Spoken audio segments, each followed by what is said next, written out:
প্রশ্নটা হয়েছে আপনার যে আমরা বাউল গানে শুনেছি গুরুর কাছে মন্ত্র লইয়া জি। খেলো তুমি মায়া লইয়া। মায়ালয়া, জি এখন সেই মন্ত্রটা কি? জি। সেই মন্ত্রটা কি কোনো বস্তু নাকি কোনো মন্ত্র?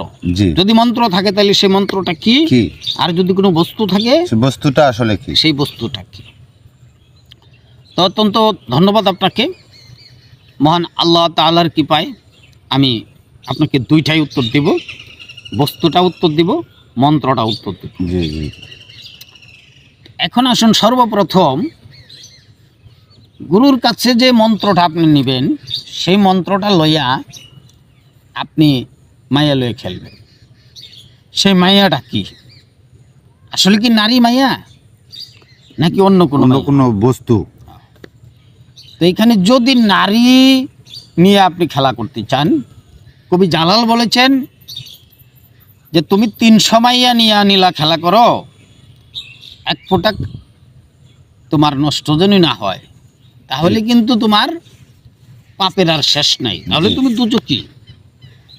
যেটাকে হামিম, দুজকের ঘোলা পানি, নষ্ট হয়ে গেলে সেটা দুজকের ঘোলা পানি। তো এখানে আসেন, আপনি যখন প্রশ্নটা আপনি করেছেন, এটা একটা বস্তু। জি যদি আপনি নারী জগতে যান, বাহ্যিক নারী জগতে গেলে আপনার যে বীর্য, যে মণি, সেই বীর্যমণি, বীর্য পানি, সেটা সুপার গ্লোর মতো, আঠার মতো যদি তৈরি করতে চান, আমি দুইটা বস্তুর নাম বলবো। সেটা বুঝতে পারছেন? জি জি জি যদি আপনার বীর্যমণি সুপার গ্লোর মতো শক্তিশালী আঠা বানাইতে চান, এখন আবার বলবেন যে সুপার গ্লোর মতো আটা হইলে তো আটকে যাবে, এটা এরকম না, এটা একটা এক্সাম্পল। জি হ্যাঁ, জি জি এইটা যদি শক্তিশালী আপনি করতে চান, আপনি বাজার থেকে মাত্র দুইটা জিনিস কিনে আনবেন। জি আমি গুরুর মন্ত্রটা পরে বলছি। জি আর গুরু যে মন্ত্রের কথা বলেছে, বাউলরা যে গুরুর কথা বলেছে, যে মন্ত্র লিয়ে এনে খেলতে বলেছে, সেটা আমি বলছি। জি সেটা আসলে কি, মন্ত্রটা কি এবং মাইয়াটা কি। এখানে যে দুইটা বস্তু আপনাকে বাজার থেকে কিনতে হবে, যেটা কিনলে আপনি 300 মাইয়া 300 বার, আমি 300 বারের কথা বলি, কবি জালাল 300 মাইয়ার কথা বলছে, 300 বারও যদি আপনি কামে লিপ্ত হন, তারপরও আপনি যতটুকু পরিমাণে আপনার নষ্ট হয় ততটুকু পরিমাণে আপনার নষ্ট হবে না, কারণ হলো সেটা শক্তিশালী হয়ে যাবে। আশা করা যায় 2-4 রাত আপনার নষ্ট হবে না, বিষয়টা বলতে 2-4 রাত নষ্ট হবে না, কারণ এটা পরীক্ষিত। অনেকেই আমি এই বিষয়টা, এই ওষুধটা তৈরি করে দিয়েছি, তারা বলেছে যে একদম 100-তে 100% খাঁটি, জি 100% খাঁটি। সেটা হলো আপনাকে করতে হবে কি, যে আপনি তাল মাখনা চিনেন? জি তাল মাখনা, বাজার থেকে তাল মাখনা কিনতে হবে, আর তুকমা কিনতে হবে। জি তাল মাখনা আর তুকমা কিনলেই শুধু হবে না, পরিষ্কার পরিচ্ছন্ন তুকমাটা থাকতে হবে। বাজার থেকে এনে আপনাকে সকালবেলা এটা খাইতে হবে। তবে খাবার নিয়মটা আমি বলছি, রাত্রে এতটুক পরিমাণ তুকমা, যতটুক পানি লাগে এটা ভিজতে, বেশি পানি দেওয়া যাবে না। বিষয়টা বুঝতে পারছি? এটা জি। ধুইয়া পরিষ্কার করার পরে এটা ভিজতে যতটুক পানির প্রয়োজন ততটুক পানি দিয়ে আপনি ভিজায় রাখবেন একটা পাত্রে।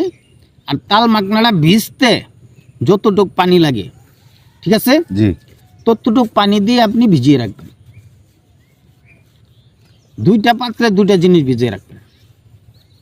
সকালে খালি পেটে এই দুটো একসাথে মিশাবেন। দুটো একসাথে মিশাইয়ে একটা গোল বলের মতো তৈরি করবেন। বিষয়টা বুঝতে পারছেন? জি গোল বলের মতো তৈরি করে খাবেন না, আপনার গলায় বাজতে পারে, বাজতে ঠেকে পারে। যেতে পারে। এর আগে আপনি পানি নেবেন, আপনার কাছে পানি নিতে হবে। পানি নিয়ে প্রথম কিছু পানি খাবেন, খাওয়ার পরে গলাটা আপনার ভিজাইতে হবে। জি ভিজানোর পরে এই বলের মতো যে ওষুধটা তৈরি করেছেন সেটা আপনাকে খাইতে হবে। খাওয়ার পরে দুই গ্লাস 3 গ্লাস পানি খাইতে হবে সাথে সাথে। তবে পাগল হয়ে পানি খাইলে হবে না আর কি, আস্তে ধীরে। হ্যাঁ, সাথে সাথে আপনি যতটুকু পারেন পানি খাবেন। আপনি এভাবেই 21 দিন খাবেন।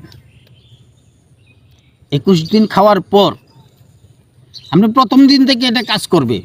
তবে 21 দিন একটা কোর্স, আপনার একটা কোর্স পূরণ করতে হবে।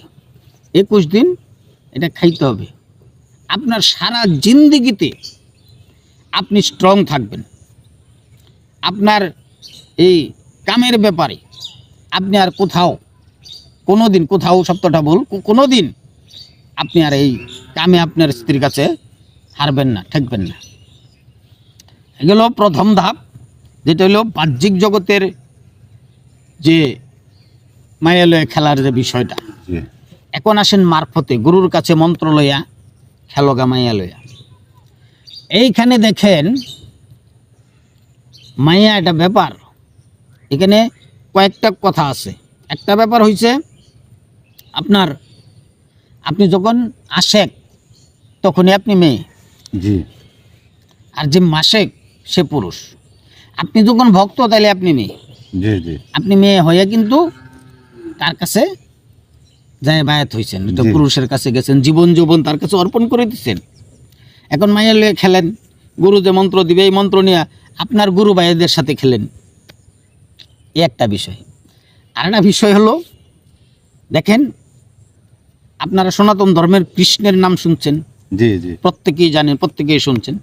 এই কৃষ্ণের 1600 গোপিনী ছিল। 1600, বুঝতে পারছেন বিষয়টা? উনি 1600 গোপিনীর সাথে নীলা খেলা করছেন। 1600 গোপিনীর সাথেই নীলায় মত্ত থাকতেন শ্রীকৃষ্ণ।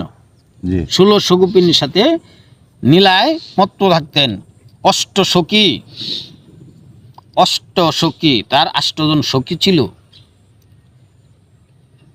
এখন এই যে দেখেন, এখানে গুরুর কাছে কি মন্ত্র পাইল, সে 1600 গোপিনী নিয়ে নীলা খেলা করে। তার মন কোনোদিন টলে না যে আমি কামে লিপ্ত হই, না। এর কামের কোনো ব্যাপার নাই, এখানে শুধু নীলার ব্যাপার, কোনো খেলার ব্যাপার নাই। আমাদের সুলাইমান আলাইহিস সালাম, সুলাইমান নবীর নাম তো আপনারা শুনেছেন। জি ওনার 700 বউ ছিল। আল্লাহ আকবার বলেন, 700 বউ ছিল। যা আল্লাহু আকবার। 700 বউ, উনি সমস্তটা পৃথিবী শাসন করতেন সুলাইমান পাইকুম। ওনার বউ ছিল 700। উনি কিভাবে চলছে, উনি কি মন্ত্র নিয়ে চলছে, জি গুরু তাকে কি মন্ত্র দিয়েছে। এখন আপনার যে প্রশ্নটা, গুরুর কাছে মন্ত্র লইয়া খেলগা মায়া লইয়া, মায়ালয়া। তো সেই গুরুর কাছে যে মন্ত্রটা গুরু আপনাকে দিয়েছে, গুরু যে আপনাকে যে শিক্ষায় শিখাইছে, সেই শিক্ষাটাই আপনার রাখতে হবে। আপনি যদি সর্ব জায়গায় গুরুর বজ্জক ধ্যান রাখতে পারেন, আপনাকে ঠেকায় কে? আপনাকে জঙ্গলের বাঘেও কিছু করতে পারবে না যদি গুরুর বজ্জক সামনে থাকে। জি তো সর্বক্ষণ গুরুর বজ্জক সামনে রাখেন, গুরু বজ্জক সামনে রাখেন, জঙ্গলের বাঘেও খাইতে পারবে না। আজরাইল আসলেও গুরুর রূপ ছাড়া আসতে পারবে না। জি জি জি আজরাইল আসলেও গুরুর রূপ ছাড়া আসতে পারবে না। তো গুরুর মন্ত্র অন্তরে ভর রাখেন, অন্তরে ভর রেখে গুরু জগতের যে মাইয়া, যারা আপনার গুরু ভাই, আপনি সহ সবাই মাইয়া, জি সেই মাইয়ার সাথে খেলা করেন, নীলা করেন, ফুর্তি দাঁড়ি করেন। তো আশা করি বুঝাইতে পারছি। আজ এই পর্যন্ত। আসসালামু আলাইকুম। হিন্দু ভাইদের কাছে জয় গুরু। যাক, আপনাকে অনেক অনেক ধন্যবাদ যে বিস্তারিত আমাদেরকে বলছেন। আপনাকে ধন্যবাদ। অনেক ধন্যবাদ আপনাকে। আসসালামু আলাইকুম। ওয়ালাইকুম আসসালাম।